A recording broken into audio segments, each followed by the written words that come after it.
ભગવાનની દયા છે. જો તમને તમારી મમ્મી આજે પણ ફોન કરીને પૂછે છે કે જમ્યું કે નહીં, તો એ ભગવાનની દયા છે.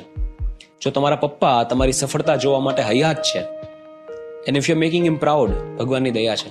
તમારી પાસે એવા મિત્રો છે કે જેની સાથે તમે હસી મજાક કરી શકો છો, કંઈ પણ વાત કરી શકો છો, રડી શકો છો, તો ભગવાનની દયા છે.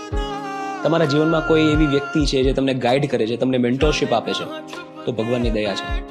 ખરાબ સમયમાં તમે તમારા ભાઈ બહેન સાથે બેસીને ખુલીને વાત કરી શકો છો, હળવા થઈ શકો છો, તો ભગવાનની દયા છે. કોઈ ખોટું કામ કરતા પહેલા ડર લાગે છે, વિચાર આવે છે, તો જરૂરથી ભગવાનની દયા છે. ઇનફેક્ટ તમારી લાઈફમાં એક પણ એવી વ્યક્તિ છે જે તમારી માટે પ્રાર્થના કરે છે, તો ભગવાનની દયા છે. કારણ કે એક સમય એવો આવશે કે આમાંથી ઘણી બધી વ્યક્તિઓ અને આમાંથી ઘણું બધું નહીં હોય. એક સમય એવો પણ આવશે કે આમાંથી ઘણા બધા લોકો એક પછી એક ઓછા થતા જશે, અને ત્યારે તમને ખબર પડશે કે કેટલી મોટી ભગવાનની દયા હતી. એની કિંમત આપણને ત્યારે સમજાય.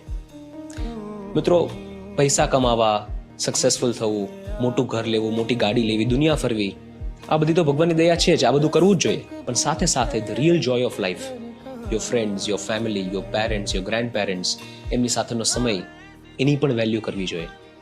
કારણ કે એના કરતાં વધારે મોટી દયા ભગવાનની બીજી કોઈ જ નથી. If you have all of this, then you are one of the luckiest